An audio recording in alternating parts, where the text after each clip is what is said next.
하나님 말씀 마태복음 10장 보겠습니다.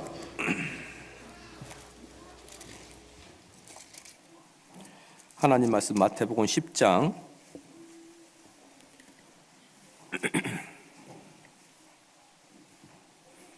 마태복음 10장 26절 말씀입니다. 마태복음 10장 26절 그 다음에 28절에서 31절까지입니다. 26절 그 다음에 28절에서 31절까지 한 절씩 교독하시겠습니다.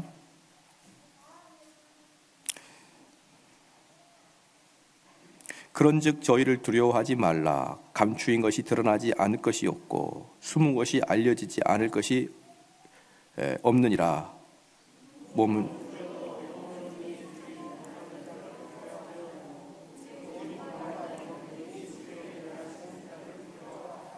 참새 2마리가 한 아시리온에 팔리는 것이 아니냐. 그러나 너희 아버지께서 허락하지 아니하시면 그 하나라도 땅에 떨어지지 아니하리라. 다 같이 읽겠습니다.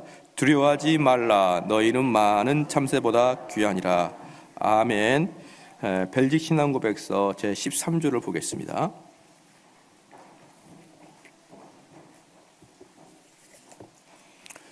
벨직 신앙고백서 제 13조입니다.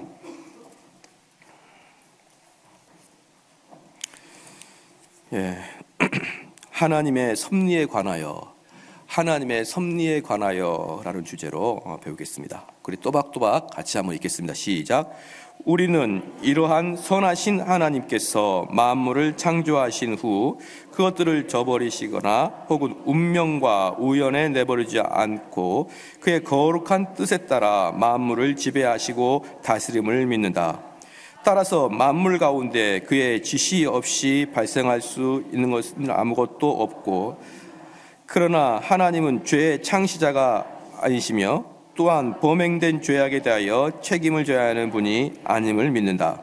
왜냐하면 그분의 능력과 선하심은 너무도 위대하고 측량할 수 없을 정도라서 악마와 악인들이 비록 불의에 행할 때일지라도 그들은 가장 탁월하고 정의로운 방법으로 자기 일을 정하시고 실행하시기 때문이다.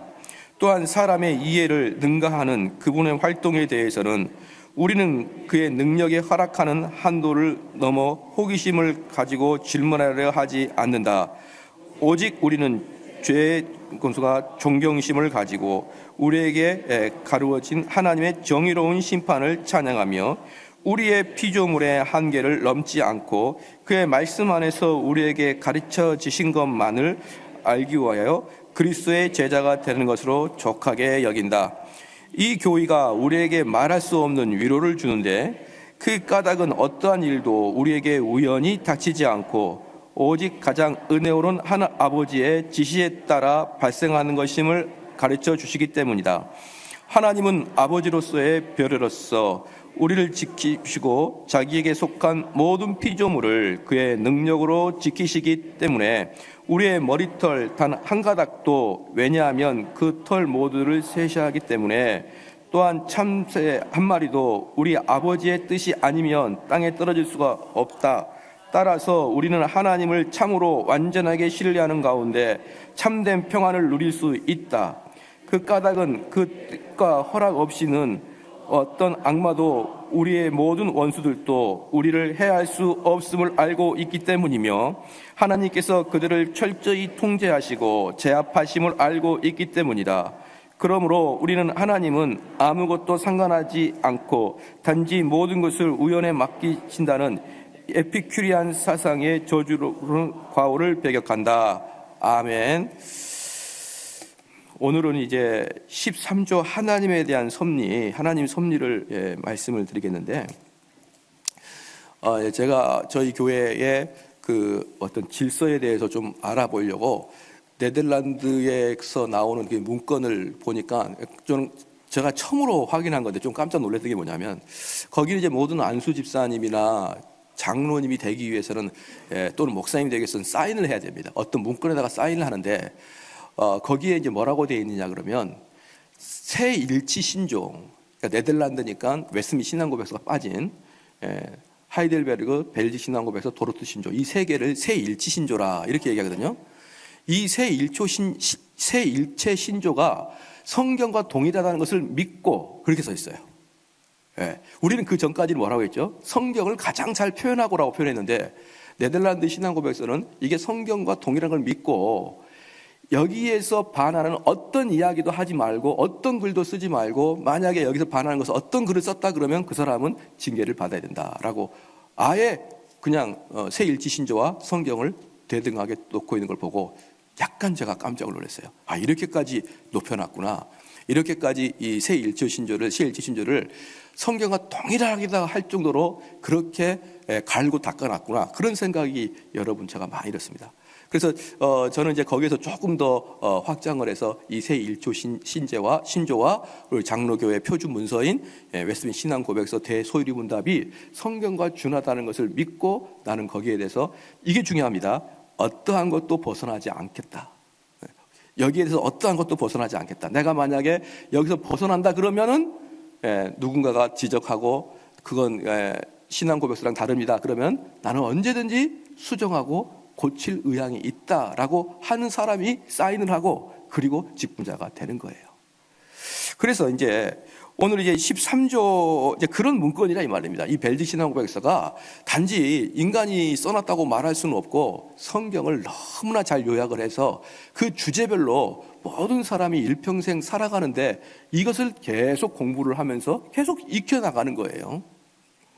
이제 오늘은 13조인데 하나님에 관한 섭리입니다. 하나님 섭리는 이제 이 13조까지 이 1조에서 13조까지가 일단 하나님이 어떤 분이신가까지가 13조까지예요. 이제 14조부터는 뭡니까? 인간의 타락이 나와요. 인간의 타락이 나오니까 13조까지가 하나님은 어떤 분이신가라는 게 나오는데 처음에는 하나님은 영원하시고 불가해하시며 보이지 아니하시고 불변하시며 무한하고 전능하며 완전히 지혜롭고 공의로우시며 선하시고 모든 선이 흘러나오는 원천이다라고 제1조에서 하나님의 속성을 이렇게 쭉 냈습니다. 그러니까 여러분들이 하나님은 어떤 분이냐 이렇게 생각할 때는요, 최소한 여기 1조에 나와 있는 하나님의 속성이 있잖아요. 다시 제가 불러드릴게요. 영원하고 불가해하고 보이지 아니하시고 불변하고 무한하고 전능하고 완전히 지혜롭고 공의로우시고 선하시고 모든 선이 흘러나오는 원천이시다. 이런 하나님의 속성을 여러분들 일평생을 더 깊이 묵상하고 묵상해서 하나님은 어떤 보이는 신의 개념이 아니라 여러분의 머리에 이성으로 들어올 수 있는 하나님을 여러분들이 계속 훈련을 해야 됩니다. 그 다음에 그게 1조에 나왔고 8조 9조에서는 하나님을 인격적인 분으로 표현하고 있는 것이죠. 인격적인 분으로 표현하고 있고 12조에서는 하나님은 만물을 창조하신 분 그리고 그분은 우리를 돌보시는 분으로 표현하고 있고 오늘 13조에서는 그 하나님께서 우리를 이 땅에 내버려 두는 게 아니라 하나님의 섭리로 우리를 다스리고 이끌어 가시는 분이다라는 것을 여러분이 하나님의 속성을 잘 알기 바랍니다.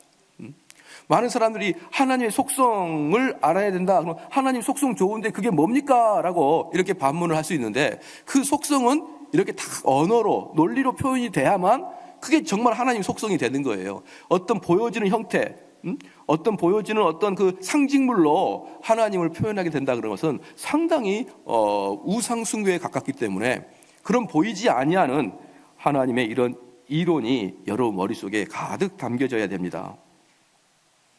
그래서 12조에서는요, 벨직 신앙고서 제12조에서는 만물의 창조에 대한 것만 구체적으로 언급했고요.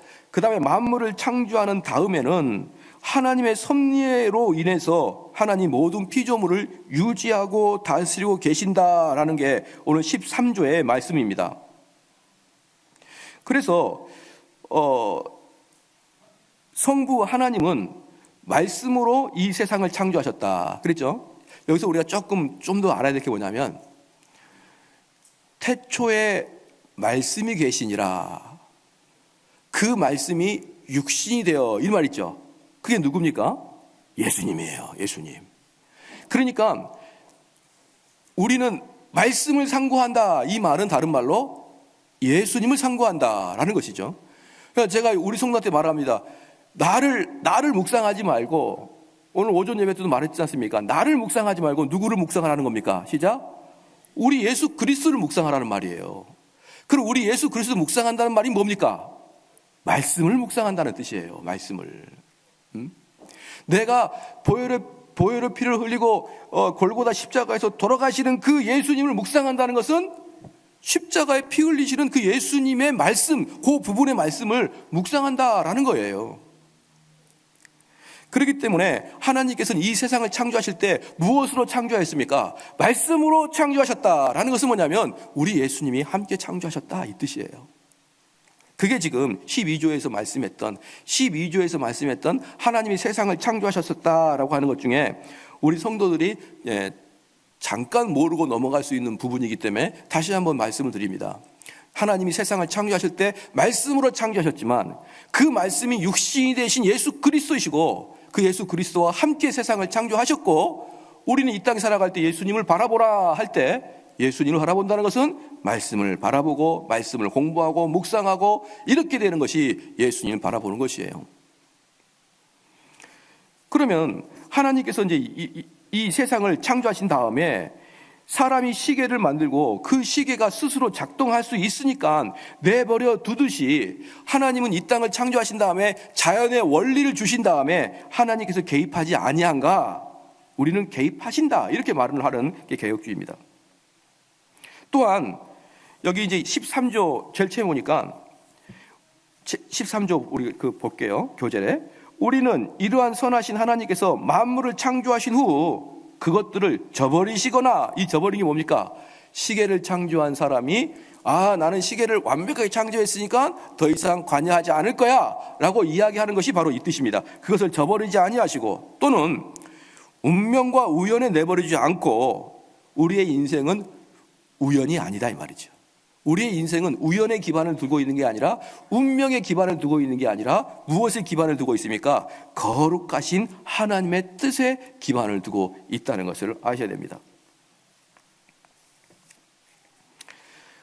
내가 어차피 내가 다 이렇게 된 게 하나님이 계획하심이지 그렇게 이야기하는 게 운명론이에요. 그렇게 이야기하는 게 그것은 하나님의 섭리와 하나님의 주권을 찬양하는 것 같잖아요. 하나님의 섭리와 하나님의 주권을 찬양한 것 같지만 자세히 들어보십시오. 다 이것이 하나님이 정해놓은 것이지 내가 그런 일생이지. 이것은 명백하게 운명론입니다. 명백하게. 그러면 하나님의 예비하신 거 하나님의 그 섭리와 하나님의 예정하심은 이 운명론과 뭐가 다르냐? 여러분의 자유의지가 있는 거예요. 자유의지가. 즉 운명론은 자유의지가 없는 거예요. 어차피 나는 그 인생이 되는 겁니다. 하지만 예정론은요, 여러분이 거기서 무엇을 선택하느냐에 따라서 일생을 아름답게 살 것인가, 일생을 눈물로 살 것인가는 여러분이 인생을 살면서 여러분이 선택하는 것에 달려있는 것입니다. 이걸 좀 더 나중에 말씀을 드릴게요. 제가 예정론하고 운명론은 좀 다음에 좀 설명을 해드릴게요. 어쨌든 우리는 여기를 보니까 시계처럼 이실론이라고 합니다. 이실론, 시계처럼 만들어가지고 우리를 내버려두고 그 공식에 의해서 자연의 법칙에 의해서 우리가 살아가게끔 하는 것도 아니고 운명론이나 우연에 우리를 내맡긴 것도 아니고 하나님의 거룩하신 뜻에 따라 그렇게 된다는 것이죠. 그리고 첫 번째, 하나님은 만물을 유지하고 계십니다. 즉 이 세상은 운명이나 우연에 맡겨지지 않고 하나님 손에 의해서 다스리는 것인데요, 우리가 현재 살아있는 것은 하나님이 우리의 생명을 유지하고 계시기 때문에 우리가 살아가는 거예요. 하나님께서 우리에게 공기를 주시고 우리가 이 땅에 봄, 여름, 가을, 겨울이 오니까 봄에는 씨앗을 뿌리고 가을에는 탈곡을 해서 우리가 먹고 이런 자연의 법칙에서 그냥 자연스럽게 살아가는 게 아니라 하나님이 일거수일투족 우리를 붙잡고 계시고 우리에게 호흡을 제공해 주시고 우리에게 살게 하신다 이 말입니다. 그래서 욥기 34장 14절 15절 말씀에 그가 만일 뜻을 정하시고 그의 영과 목숨을 거두실진대 모든 육체가 다 함께 죽으며 사람은 흙으로 돌아가리라 하시고 시편 104편 29절의 말씀에 주께서 낯을 숨기신즉 그들이 떨고 주께서 그들의 호흡을 거두신즉 그들은 죽어 먼지로 돌아가나이다. 우리의 살고 죽음은 하나님의 손에 달려있다. 하나님이 우리를 더욱더 살리기 위해서는 우리를 손을 놓지 아니하실 것이고, 이제 우리의 생명을 거둬 가실 때는 하나님이 손을 놓게 되면은 그가 흙으로 돌아가게 될 것이다. 아침에 해가 뜨고 때를 맞추고 계절이 바뀌는 모든 것이 하나님의 피조물 세계를 계속적으로 유지하고 계시기 때문에 그러한 일들이 발생하는 것이지, 자연의 원리로만 그렇게 발생하지 않는다고 보는 게 우리 개혁신학입니다. 느헤미야서 9장 6절 말씀에 오직 주는 여호와시라. 하늘과 하늘들의 하늘과 일월 성신과 땅과 땅 위의 만물과 바다와 그 가운데 모든 것을 지으시고 다 보존하시오니 모든 천군이 주께 경배하나이다. 자, 다시 한번 이제 교재를 보겠습니다. 셋째 줄입니다. 따라서 만물 가운데 그의 지시 없이 발생할 수 있는 일이 아무것도 없다고 믿는다. 그렇죠? 우리는 우연히 발생하는 게 아니라 모든 것은 다 하나님이 지시하시기 때문에 그 일이 발생한다. 여러분 믿으십니까? 모든 일이 하나님이 지시하기 때문에. 그래서 우리들의 눈에는 보면은 우연이고, 우리들의 눈에 보이면 사건이고 사고인데, 하나님의 눈에는 모든 것이 예정되어 있는 것입니다. 모든 것이 예정되어 있다. 두 번째, 하나님이 만물을 지배하고 계십니다. 하나님은 창조한 목적을 따라 만물을 지배하십니다.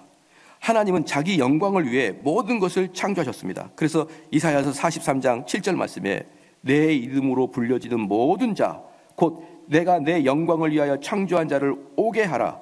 그를 내가 지었고 그를 내가 만들었느니라. 사랑하는 성도 여러분, 하나님은 그의 영광을 위해 모든 일을 행하십니다. 누구의 영광을 위한다고요? 하나님 자신의 영광을 위해. 우리 인간의 영광을 위해 만든 게 아니고 하나님 자신의 영광을 위해서 이 모든 것들을 만들었다. 하나님의 뜻이 아니라면 어떤 것도 일어나지 않을 것이고, 하나님은 영원전에 작정하시고 모든 것이 작정한 대로 이뤄나가는 것입니다. 한번 보겠습니다. 하나님의 만물을 지배하고 계시는데, 이삭의 아브라함의 아들이 이삭이죠. 아브라함의 아들이 이삭인데, 하나님께서 아브라함에게 우연히 태어나고 보니까 이삭이 태어난 게 아니고, 이삭이라는 인격을 아브라함의 집에다가 주신 걸 여러분 믿습니까? 하나님께서 만세전에 예정하셨기 때문에 아브라함의 집에 하나님의 자녀인 이삭을 보내준 걸 여러분 믿으십니까? 그게 바로 만세전에 예정하심이고요, 그게 바로 하나님의 섭리인 것이에요. 그래서 하나님께서는 자기의 백성, 선택된 백성, 예정되어서 하늘나라 가게 될 백성, 그 사람을 일반인 집에 태어나게 하면은 너무나 고통을 당하니까, 하나님의 백성인데 그 사람이 선택된 자인데 하나님이 그를 얄궂게 해가지고 저 부처님을 믿는 그 집에다가 하나님의 백성을 갖다 두면 그 하나님의 백성은 일평생이 너무 고통스럽지 않겠습니까, 여러분? 그러면 아브라함의 집에 이삭을 보내셨던 그 하나님, 이삭의 집에 야곱을 보내셨던 그 하나님께서 여러분 믿는 자들 집안에 믿는 자를 태어나게 하신 거 우연이겠습니까? 섭리겠습니까? 예정하시겠습니까? 섭리와 예정하심이라 이 말입니다. 여러분 잘 들으십시오. 이 땅의 모든 것은 하나님이 다스리시고 계획하시고 이끌어 가시는데 우연이 아닌 것이에요. 그래서 우리 집에 내 아들이 태어났습니다. 우리 집에 내 딸이 태어났죠. 이것은 우연히 하나님께서 태어나고 보니까 너무 귀한 아들이구나, 이게 아니고 하나님의 백성을 하나님의 백성의 집에 태어나게 하신다 이 말입니다. 수천 년 전에 아브라함의 집에 이삭을 태어나게 하셨던 하나님께서 여러분 집에 하나님의 백성을 태어나게 못하게 할 이유가 있냐 이 말이에요. 그래서 우리 개혁교회는요, 모태신앙은 거의 다 구원받는다라고 표현해요. 그래서 이런 이유 때문에 여러분 기쁘죠? 하나님은 우연히 우리 자녀를 우리 집에 보내신 게 아니고 모든 예정하심과 모든 계획하심에 따라서 다스리고 역사하시기 때문에 믿는 자의 집안에는 믿는 자를 보내신다라는 것이에요. 그래서 우리 개혁교회에서는 가족을 볼 때 무슨 가족으로 보냐? 언약의 가족으로 보는 거예요. 언약의 가족. 그래서 우리는 그것 때문에 유아 세례를 주는 겁니다. 그것 때문에 유아 세례를 주는 거예요. 뭐 100%는 아니겠지만 대부분의 믿는 집안에서는 믿는 자의 자녀가 나올 것이라고 개혁신학은 이야기하고 있고, 그것 때문에 바로 유아 세례를 주는 것이고, 이것을 반대한 게 침례교입니다. 침례교는 도저히 받아들일 수 없다. 어떻게 그 아이가 태어난 것만으로 구원을 이야기할 수가 있느냐? 자기가 입으로 서원하고 자기가 입으로 믿음을 고백할 때 비로소 구원이 이루어지는 것이고, 자기가 고백할 때 세례를 주는 것이지, 어떻게 갓난쟁이 아이에게 물로 세례를 줄 수 있느냐라고 말하는 게 침례교고, 그래서 침례교도들은 자기 집안을 언약의 자손으로 보지는 않아요. 근데 개혁교회는 언약의 자손으로 보기 때문에 낳은 지 8일 만에 할례를 시켰던 그 모습처럼 우리는 어린아이에게 유아 세례를 주는 것입니다. 그게 바로 무엇에 근거해서? 예정론과 섭리를 근거해서. 하나님에게는 우연이라는 것이 없기 때문에 하나님께서 믿는 자의 집안에 믿는 자를 보내주는 것은 당연한 것이다 라는 것입니다. 여러분 믿으십니까? 그럼 여러분들은 자녀를 어떻게 길러야 됩니까? 아우, 얘는 이제 목사님 말씀 들어보니까 다 따놓은 단상이네, 그러지 않아요. 그 다음부터 청교도는 어떻게 하느냐? 혹여나 행여나 99%는 다 거듭났는데 내 아들이 거듭나지 않을 수 있잖아요. 그렇기 때문에 그 자녀가 인격이 형성된 이후까지 계속 뭐라냐면, 그 자녀가 성장하면서 거듭남의 체험을 할 수 있도록 부모는 계속 자녀를 훈육하고 양육해야 됩니다. 다시 말씀드립니다. 그 자녀가 거듭남의 체험을 해야 되는 거예요. 그러면 이렇게 이야기를 하면 되겠습니다. 믿는 집안의 자녀들은 거의 대부분 믿음의 자녀고 거의 대부분 중생한 자일 건데, 그런데 그 자녀가 중생한 자인 것이 언제 확증되느냐? 그 자녀가 중간에 거듭남의 체험을 할 때, 그때 비로소 그 사람은 중생의 거듭남의 확증을 하는 것이에요. 그렇기 때문에 청교도들은 자녀를 믿음으로 바르게 양육하지 아니하는 그런 부모를 불안당 같은 부모다라고 합니다. 그래서 청교도 교회는요, 사람들을 무시하지 않아요. 무시하지 않는데 딱 하나 무시한 게 뭐냐면, 자녀를 말씀으로 키우지 않는 부모를 무시합니다. 왜? 불안당 같은 자니까. 이게 바로 예정론의 근거에서 나오는 이론인 것입니다. 사랑하는 성도 여러분, 여러분 집에 돌아가셔서 특별히 아버지들이 집안의 제사장이 돼야 되고, 집안의 도덕의 기준이 돼야 되고, 말씀을 항상 가르치고 듣게 해야 되고, 말씀에 순종해야 되고, 이 모든 게 아버지의 책임이에요. 이 모든 것들이 아버지 책임인데, 이 아버지의 책임을 등한시하니까 집안이 그렇게 어려워지기 시작하는 것입니다. 아버지들이요, 이제부터라도 집안을, 자녀들을, 아내들을 말씀으로 양육하는 그러한 자가 되길 주의로 축원합니다.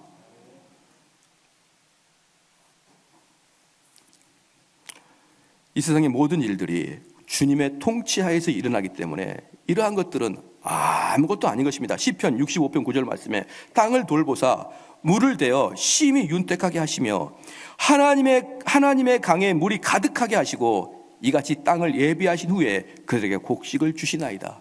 이 땅에 곡식 주시는 것도 자연의 섭리가 아닙니다. 인간의 노력이 아니에요. 인간이 아무리 노력을 해보십시오. 하나님 태풍 한번 불게 하면은 모든 건 끝납니다. 모든 건. 하나님이 우리에게 먹을 것도 주시고 입을 것도 주시는 것입니다. 시편 147편 17절 18절 말씀에 우박을 떡 부스러기 같이 뿌리시나니 누가 능히 그 추위를 감당하리요. 우박을 떡 부스러기처럼 막 뿌려버린 겁니다. 그랬더니 누가 그 추위를 감당하리요. 그 다음에 뭐라고 썼냐면요, 그 말씀을 보내사 그것들을 녹이시고 바람을 불게 하셨은즉 물이 흐리는 듯다. 우박이 내려서 이거 추워라, 아이고 추워라, 이걸 어떻게 감당하리요. 그랬더니 그게 땅에 내려서 나중에 물이 되어 밭에 좋은 물이 되더라, 이 말이에요. 그게 하나님의 섭리하고 역사 속에서 이루어지더라. 잠언서 16장 33절에 제비는 사람이 뽑으나 모든 일을 작정하시기는 여호와께 있느니라. 오늘 본문 말씀에 마태복음 29장도 마찬가지입니다. 참새 2마리가 한 아시리온에 팔리는 것이 아니냐? 그러나 너희 아버지께서 허락하지 아니하시면 그 하나라도 땅에 떨어지지 아니하리다, 이 말입니다. 참새 1마리라도 하나님께서 허락하지 아니하시면 이 땅에 떨어지지 아니하시리라. 30절에 너희에게는 머리털까지 다 세신 바 되었나니, 우리들의 머리털까지 세시면서 우리를 강하게 쳐다보고 계시는 것이 하나님이시고, 하나님의 섭리와 하나님의 주권에 의해서 우리는 살아가고 다스려진다는 것을 여러분 믿으셔야 됩니다. 세 번째입니다. 하나님의 섭리와 악에 대한 구분입니다. 그럼 하나님의 섭리가 있다면 왜 이 땅에 악이 있느냐, 이 말입니다. 이게 방금 읽었던 네 번째 줄입니다. 네 번째 줄 이거 그러나 한번 읽겠습니다. 시작. 그러나 하나님은 죄의 창시자가 아니며 또한 범행된 죄악에 대하여 책임을 져야 하는 분이 아님을 믿는다. 왜냐하면 그분의 능력과 선하심은 너무 위대하고 측량할 수 없을 정도라서 악마와 악인들이 비록 불의하게 행할 때일지라도 그분은 가장 탁월하고 정의로운 방법으로 자기 일을 정하시고 실행하시기 때문이다. 여기까지요. 그러면 이 세상의 악은 뭐냐? 이제 이 말입니다. 이 세상의 악은 뭐냐? 그럴 때 이 세상의 악은 이제 좀 더 뒤에 설명하겠지만, 악에 대한 하나님의 섭리를 한번 봐볼게요. 시편 115편 3절 말씀에 오직 우리 하나님은 하늘에 계셔서 원하시는 모든 것을 행하셨나이다. 그러니까 이 세상의 모든 걸 행하는데, 그럼 그 악은 뭐냐는 겁니다. 그 악도 하나님이 사용하신다는 거예요. 악도.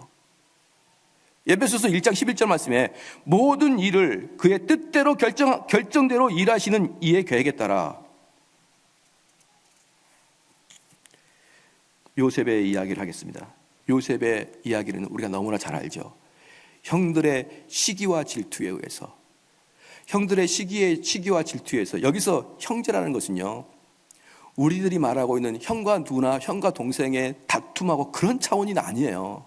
왜냐하면 이복 동생이에요. 이복 동생. 그러니까 이거랑 똑같습니다. 아버지의 대권을 잡기 위해서 전체가 경쟁하는 원수입니다. 다들.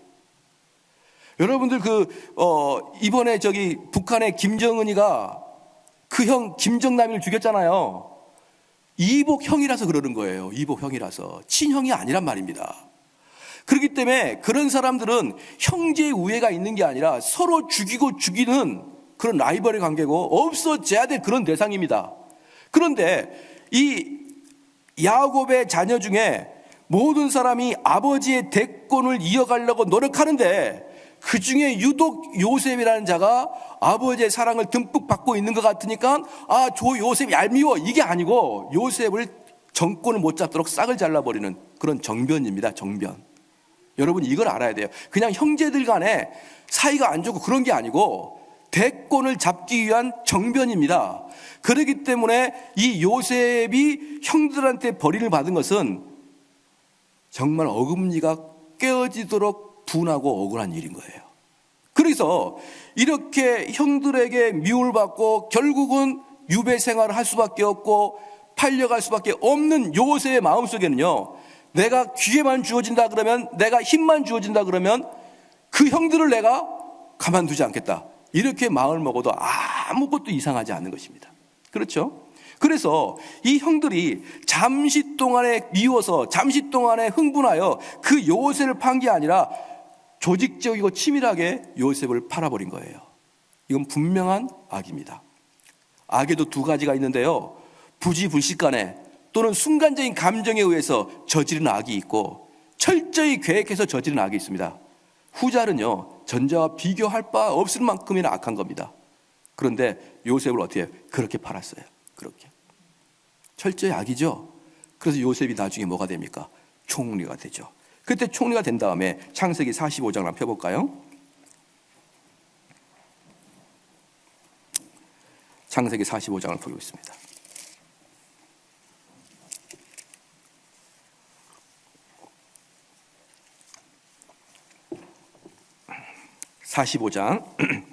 창세기 45장 5절, 6절, 7절, 8절입니다. 5에서 8절까지예요. 한번 같이 읽겠습니다. 시작. 당신들이 나를 이곳에 팔았으므로 근심하지 마소서, 한탄하지 마소서. 하나님이 생명을 구원하시려고 나를 당신들 앞에서 보내셨나이다. 이 땅에 2년 동안 흉년이 들었으나 아직 5년은 기경도 못하고 추수도 못할지라 하나님의 큰 구원으로 당신들의 생명을 보존하고 당신들의 후손을 세상에 두시려고 나를 당신들 앞에서 보내셨나니 그런즉 나를 이리로 보내신 자는 당신들이 아니요 하나님이시라. 하나님이 나로 바로의 아비를 삼으시며 그 온 집을 삼으시며 애굽 온 땅의 치리자를 삼으셨나이다. 아멘. 여기서 뭐라고 합니까? 이 여기까지 오기에 상당히 요셉이, 이제 여기서 좀 우리가 몇 가지만 제가 교훈을 좀 드릴게요. 요셉이 상당히 이 사람들이 회개를 했는지 안 했는지를 시험합니다. 요셉이 이 사람들이 회개를 했는지 안 했는지를 시험합니다. 어떻게 시험하느냐 그러면 은잔을 넣은 다음에 베냐민을 놓고 가라 이렇게 했습니다. 베냐민을 놓고 가라 이렇게 얘기하니까 이 베냐민은 누군지 아시죠? 여러 엄마들 뱃속에서 유독 요셉의 친동생이 베냐민 아닙니까? 그러니까 지금 요셉은 무엇을 평가하려고 그러냐 그러면 이 형들이 아직까지 나를 팔았을 때의 그 심보인지를 본 거예요. 베냐민 남겨라. 그 이전에는 동생을 팔아넘기던 그 형들이었기 때문에 이 형들이 두려워서 떠는지 회개를 해서 떠는지를 분별하기 위해서 동생 베냐민을 남겨라. 그러니까 그 형들이 뭐라 했습니까? 차라리 우리들을 남기고 베냐민을 돌려 보내주십시오 라고 그들끼리 통곡을 하니까 요셉이 그걸 보고 이들이 회개를 했구나 안 겁니다. 그리고 요셉이 울면서 형님 납니다 라고 나온 거예요. 사랑하는 성도 여러분, 여기서 한 가지 중요한 거 있습니다.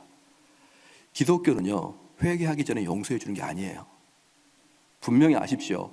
여러분을 가해한 자가 심각하게 여러분에게 가해한 자를 혼자 앉아가지고 내가 그를 용서하겠습니다. 그거 아닙니다.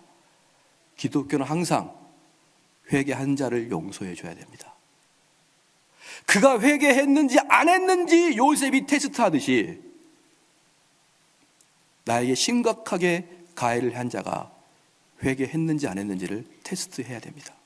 그러지 않고 덤펑 용서해 주는 것은요, 그건 기독교도 뭣도 아닙니다. 여러분 아시겠죠? 동의하시죠? 아무렇게나 회개하고 아무렇게나 용서하고 그러는 게 아니에요.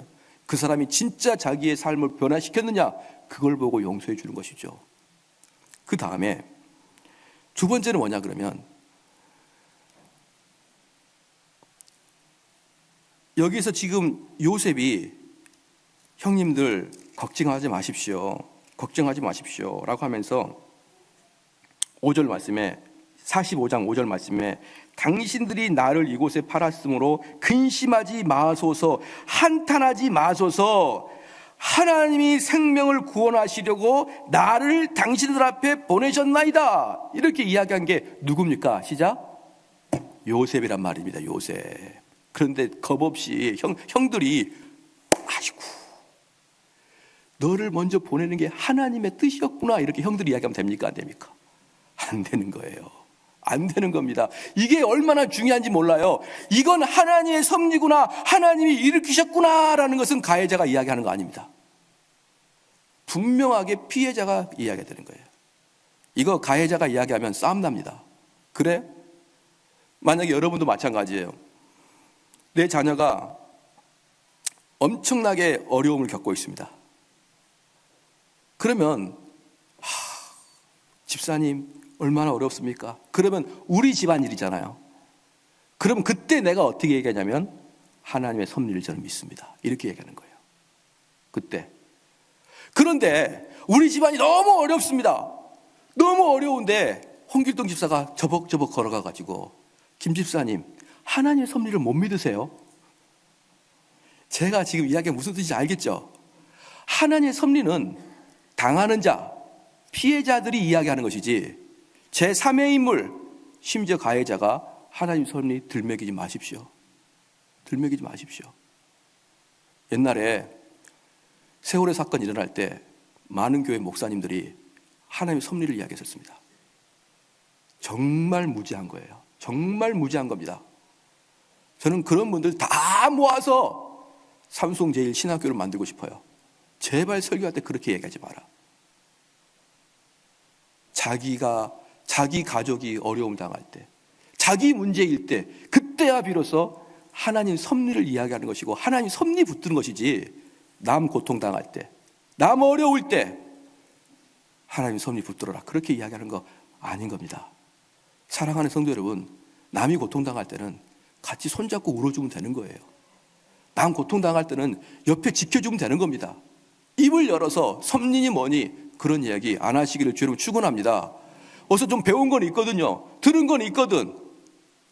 그래서 그렇게 이야기하면 당하는 사람은, 그래, 네 일 아니까 참 말 잘한다, 너 일 아니라고 참 말 잘한다.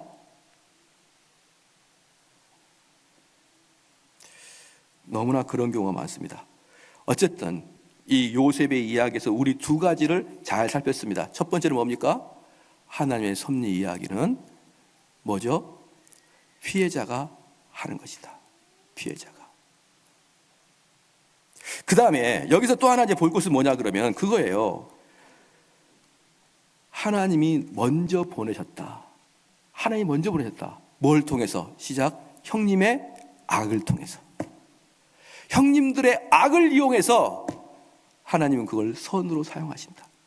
나를 애굽의 총리로 만들기 위해서는 형님들의 악을 이용했다. 악을 사용했다. 이거예요. 그러므로 사랑하는 성도 여러분, 하나님의 섭리와 악의 문제에서 어떤 악도 하나님은 그것을 결국 선을 이루십니다. 그래서 하나님은 협력하여 선을 이루는 거예요. 믿으시죠? 어떤 분들은 여러분을 잘 대줘요. 응원해 줍니다. 잘 살아라고 힘과 용기를 줍니다. 그런 사람을 통해서 낙심하지 않고 성장했을 수도 있고, 또한 어떤 사람은 네가 지금 생긴 게 그게 뭐냐?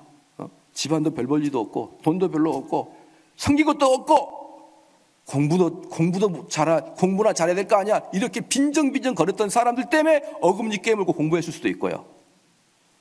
나에게 응원해줘가지고 내가 낙담할 때마다 나를 응원해서 공부하게 할 수도 있고, 어떤 사람 나의 인간의 빈정을 팍 상하게해가지고 내가 저 인간만큼은 이겨야겠다 싶어서 공부한 사람도 있고, 결과는 뭡니까? 둘 다 공부를 시켰던 거예요. 그러기 위해서 선과 악이 나를 지금 여기까지 오게 했습니다. 할렐루야. 얼마나 감사합니까? 이게 왜 그럴까요? 이 세상 만물은 하나님 손에 주권하에 달려있기 때문에, 그가 악을 저질러도 그 악은 충분히 나를 바른 길로 이끌어갈 수 있다는 믿음을 가지시기를 주님 축원합니다. 그런데 이제 이 하나님의 섭리가 가장 큰 문제가 있습니다. 사도행전 2장을 한번 봐볼까요? 사도행전 2장. 사도행전 2장을 한번 봐봅시다.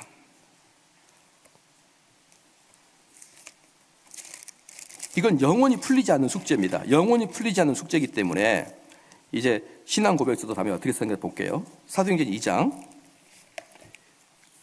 23절입니다. 23절 다 같이 한 목소리 읽겠습니다. 시작.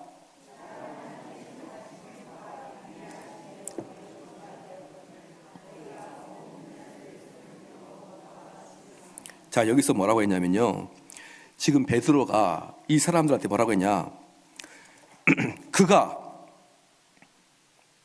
하나님의 정하신 뜻과 미리 아신 대로 내어준 바 되었거늘. 그렇죠? 자, 그러면 예수님께서 하나님이 예수님 내어줄 때 못에 박히도록 내어줬을까요? 주지 않았을까요? 줬단 말이에요. 하나님이 예수님을 내어줄 때 창세 전부터 우리 예수는 때가 되면은 내가 못 박아서 죽일 것이야 라고 우리 하나님이 보내주셨다 안 보내주셨다? 보내주셨다는 것입니다. 여러분 동의하시죠? 이게 하나님의 주권입니다. 하나님의 섭리고 하나님의 예정하심이에요. 그래서 예수님은 어쨌든 죽습니까 안 죽습니까? 죽습니다. 무엇에 의해서? 십자가에 돌아가시게 되어 있어요. 그것은 하나님이 절대로 변개치 아니하도록 못을 박아놓은 상태입니다. 그런데 그 다음에 23절 후반부에 너희가 법 없는 자들의 손을 빌어 못 박아 죽였으나, 이게 무엇입니까? 법 없는 자가 누구입니까? 이방인들, 율법 없는 자들, 로마인들의 손에 의해서 너희들이 죽게 했지 않느냐, 이 말이에요.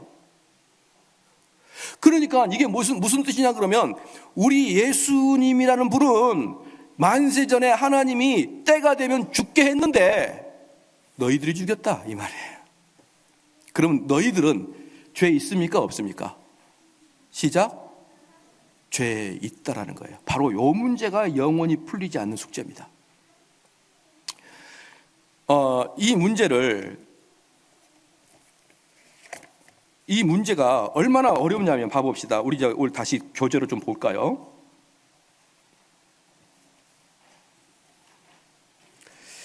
밑에서 하나, 둘, 셋, 넷, 다섯 번째, 또한 같이 한번 읽겠습니다. 시작.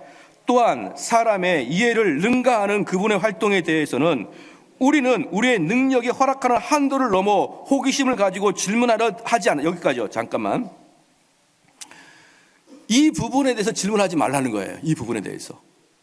그러니까 여기서 여러분들이 질문을 하게 되게 되면은 호기심에 의한, 이것을 칼빈은 뭐라고 했냐면, 이것을 질문하는 것은 호기심에 의한 죄인들의 전형적인 특징이다 그러는 거예요. 그러니까 만세전에 하나님께서 예수님을 때가 되면 십자가에 못 박게 죽도록 이미 예비해 두셨는데, 그럼 누군가가 그분을 죽여야 될 거 아니에요. 누군가가 그분을 못을 박아야 될 거 아닙니까? 그런데 그 사람들은 자기가 자발적으로 이분을 죽이는 거예요. 그렇기 때문에 이 사람은 하나님이 예정하신 일을 다 하고 벌을 받아 죽게 됩니다. 여러분, 잘 알아야 됩니다. 비록 하나님께서 예정하신 일을 이 사람이 일을 실행했지만, 그럼에도 불구하고 이 사람은 죽인 것에 대해서 철저한 벌을 다 받습니다. 그러니까 여러분, 이렇게 생각하시는 분들 있죠. 어차피 하나님이 다 이끌어 가실 것이고, 참새도 하나님이 허락해야지만 떨어질 것이고, 사람의 머릿수도 하나님이 헤아려야만 될 것이다 라고 했기 때문에, 야, 뭐 하나님이 하신데 내가 뭐 열심히 살 필요가 있니? 하나님이 다 이끌어 가시는데 내가 뭐 기도한다고 뭐 달라질 거 있니? 하나님이 이미 예정하셨는데? 야, 하나님이 이미 예정하셨는데 내가 성경을 공부할 필요가 있니? 그렇게 한번 살아보십시오. 벌은 다 받을 거예요, 다. 그것에 대한 벌은 가룟 유다가 벌을 받았듯이 다 받고 여러분을 통해서 하나님의 역사가 이루어질 겁니다. 왜 그 일을 감당하려고 합니까? 그래서 목사님, 잘 이해가 안 되는데요? 따지지 말라고 벨직에 나와 있잖아요. 따지지 말라고. 좀 더 읽어볼게요. 그 다음에 오직, 시작. 오직 우리는 최대한의 겸손과 존경심을 가지고 우리에게 가리워진 하나님의 정의로운 심판을 찬양. 여기서 뭡니까? 우리가 모르지만 오케이, 동의합니다. 이게 찬양이에요. 하나님의 감추어진 그 역사를 나는 정말 이해가 안 되지만 그렇게 하겠습니다 라고 하는 게 찬양입니다. 그 다음에 시작. 우리의 피조물을 한계를 넘지 않고 그의 말씀 안에서 우리에게 가르치신 것만을, 그것도 읽으십시오. 것만.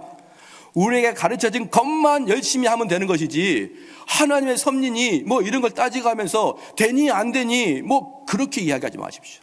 여러분이 해야 될 게 뭡니까? 열심히 기도하고, 열심히 전도하고, 열심히 도덕적으로 깨끗하게 살고, 열심히 회개하고, 열심히 말씀을 파헤쳐란 말입니다.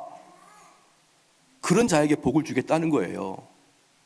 만약에 여러분들이 그렇게 열심히 안 하고 죄 짓고 나쁜 짓만 골라서 하더라도 역사는 바뀌지 않습니다. 똑같이 흘러갑니다. 그러나 그런 여러분은 맞아 죽습니다. 하나님 앞에 맞아 죽어요.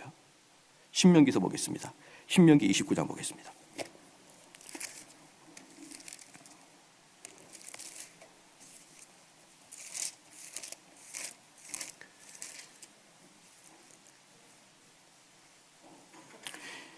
신명기 29장 29절입니다. 얼마나 외우기도 쉽습니까? 29장 29절 외우기도 쉬워요. 탁 여러분 머리에 박아놔 버려야 됩니다. 신명기 29장이 뭐냐면요, 같이 한번 읽겠습니다. 시작.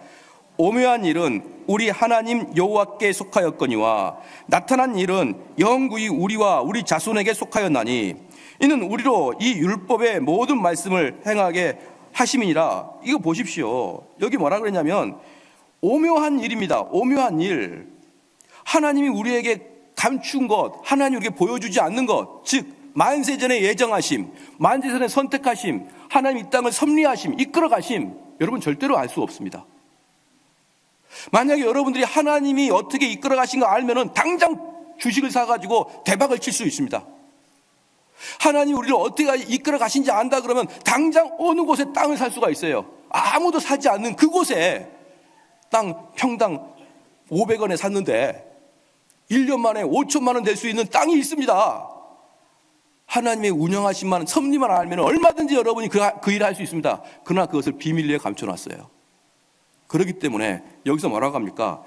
29절에 오묘한 일은 우리 하나님 여호와께 속하였거니와 나타난 일은 영구히 우리와 우리 자손에게 속하였나니 이는 우리로 이 율법의 모든 말씀을 행하게 하려 하심이라. 무슨 말입니까? 하나님께 속하였던 걸 왜 알려고 하냔 말이에요. 왜 하나님께 속했던 것을 사람들이 이해를 시키려고 알려고 하냔 말입니다. 하나님의 섭리가 있으니까 내가 이 땅에 기도 안 하고 살아도 된다고요? 여기서 뭐라고 합니까? 너희들에게 속한 것은 율법을 배우고 선을 행하고 이거라고 말하지 않았습니까? 그거나 열심히 하라는 거예요. 그거나. 하나님의 섭리가 뭐고 하나님의 선택이 뭐고 하나님의 주권이 뭐고 그거 따지지 말고 그것은 하나님의 일이니까 너는 열심히 네 일 열심히 해라. 여러분 믿으십니까? 이게 바로 섭리예요. 섭리. 그래서 아까도 말씀드렸죠. 운명과 섭리는 다른 게 뭐냐? 운명과 섭리는 다른 게 뭐냐면 여러분 운명은 암만 노력해도 그 일입니다. 암만 노력해도 그 인간이에요. 근데 섭리는 여러분이 열심히 노력하면 얼마든지 인생이 바뀝니다. 얼마든지 인생이 바뀌어요. 열심히 노력하지 않고 죄 짓고 살면 얼마든지 멸망할 것이고 회개하며 주 앞에 나와서 은혜의 방편을 열심히 실행하는 자들은 하나님이 그들을 높이 들어서 이 땅을 평탄하게 쓰실 것입니다. 자, 그러면 이게 이제 왜 이렇게 중요한 것이냐 그러면 이제 23쪽에 보면은 한번 같이 읽겠습니다. 시작. 이 교의가 우리에게 말할 수 없는 위로를 주는데 그 까닭은 어떠한 일도 우리에게 우연히 닥치지 않고 오직 가장 은혜로운 하늘 아버지의 지시에 따라 발생하는 것임을 가르쳐 주기 때문에 여기까지입니다. 그럼 이게 왜 우리에게 중요하냐? 이게 칼빈주의의 핵심입니다. 핵심. 우리가 왜 이 땅을 살아갈 때 낭망하고 심지어 자살까지 하냐 그러면요. 미래가 보장되지 않아서 그래요. 미래가 보장되지 않아요. 내가 너무 고통스러워요. 너무 고통스러운데 이 고통은 잠시고 좀 있으면 너가 풀려진다. 이것만 알기 시작하면요. 이것만 알아도 자살하지 않아요. 그런데 이 고통과 이 낭망이 언제까지 될 것인가? 끝까지 해결될 수 없을 것 같을 때 사람들은 소망을 잃고 자살하는 거예요. 그런 사람들에게 하나님 말씀합니다. 이 인생 하나님 손에 달렸다. 할렐루야. 근데 그 선하신 하나님이 너를 꼬꾸라서 죽이지 아니하신다 이 말이에요.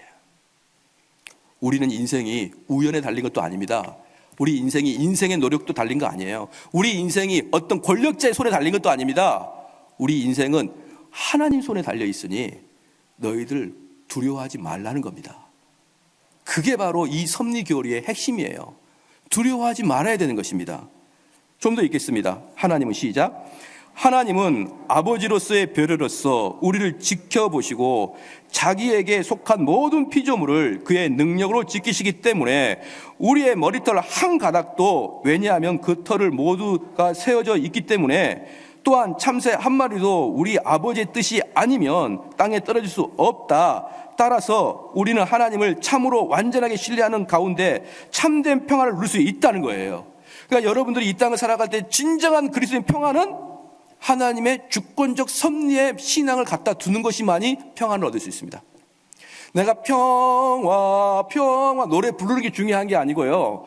내가 주권의 섭리에 신앙을 갖다 두느냐 안 두느냐에 따라서 여러분의 신앙이 평강을 얻을 수 있고 이게 바로 칼빈주의의 핵심 중에 핵심이에요. 좀 더 읽겠습니다. 그 까닭은 시작.